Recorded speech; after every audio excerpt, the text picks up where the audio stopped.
अस्सलाम वालेकुम दोस्तों एक बाप बेटा सफ़र पे जा रहे थे। सफ़र करते करते रात हो गई और जंगल था। उधर उन्होंने देखा कि एक छोटा सा घर है और उसमें लोग रह रहे हैं। तो रात का वक्त था, उन्होंने सोचा कि रात का वक्त वो गुजारना है किसी तरीके, तो वो उनके पास चले गए। दोस्तों जब रात गुजारी, खाना वगैरह खाया और उनसे पूछा उनका काम क्या करते हो। तो वो जो घर का आदमी था, सरबराह था, उसने बताया कि हम लोग बहुत ही गरीब हैं और मेरे पास सिर्फ एक भैंस है जिसका हम दूध बेचते हैं और गुजारा करते हैं, अपनी ज़िंदगी को गुजारते हैं। तो वो जो आदमी था बुढ़ा, वो बड़ा ही चुस्त और चालाक था। उसने पूछा ये जो सारे खेत पड़े हुए हैं ये किसके हैं। तो उस गरीब आदमी ने बताया कि ये सारे कुछ मेरे हैं और हम बस सिर्फ दूध बेच के गुजारा करते हैं, ये ऐसे ही पड़े हुए हैं। तो दोस्तों रात के कोई 12-1 बजे जब सब लोग सो गए तो वो उठा, अपने बेटे को भी उठाया और साथ ही उस गरीब आदमी की भैंस भी खोल ली साथ से, और वो अपने सफ़र पे निकल पड़े। तो बेटा पूछता रहा बाप से कि बाबा वो पहले से भी गरीब आदमी है, आपने उनकी भैंस चोरी कर लिया, खोल लिया है, तो वो कैसे अपनी ज़िंदगी का गुजारा करेंगे।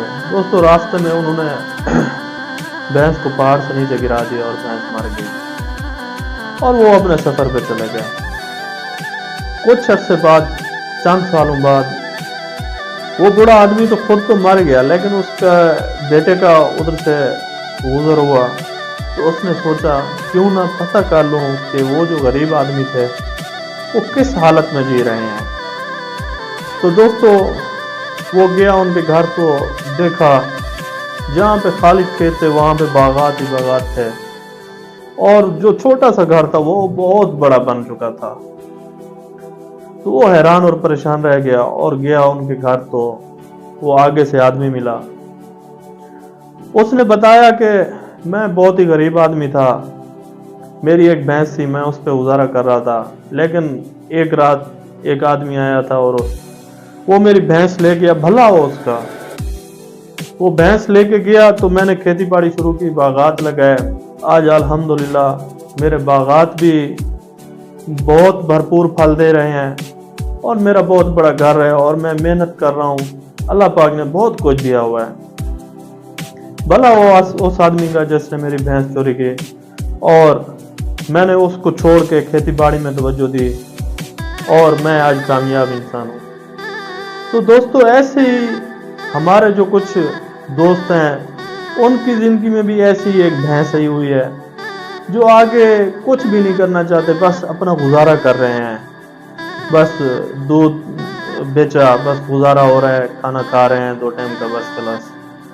तो ऐसे ही दोस्तों अपने आप को आगे बढ़ाने के लिए अपनी भैंस को मारना पड़ेगा आपको, और आगे जब आप बढ़ेंगे तो फिर आपको पता चलेगा कि मैंने अच्छा किया अपनी भैंस को मार के और आगे बढ़ गया, ज़िंदगी में कुछ कर गया। तो ऐसे ही मेरे भाई, ये आपका जो दायां और बायां हाथ है, आप जब पैदा हुए थे दाएं और बाएं का कोई फर्क नहीं था, और आज जब आप काम कर रहे हैं तो जितनी ताकत दाएं में है वो बायां नहीं कर सकता, बायां बाजू आप कमज़ोर रहता है। उसकी क्या वजह है? उसकी यही वजह है कि आप दाएं से एकदम काम करते रहे हैं दाएं हाथ से, और वो काम करते करते ताकत में हार गया और जो बायां हाथ है आपका वो कमज़ोर रह गया। क्यों? उससे आपने कभी काम किया ही नहीं। तो यही वजह है दोस्तों, मेहनत करते रहें और अपनी दुआओं में याद रखें। अल्लाह हाफ़िज़।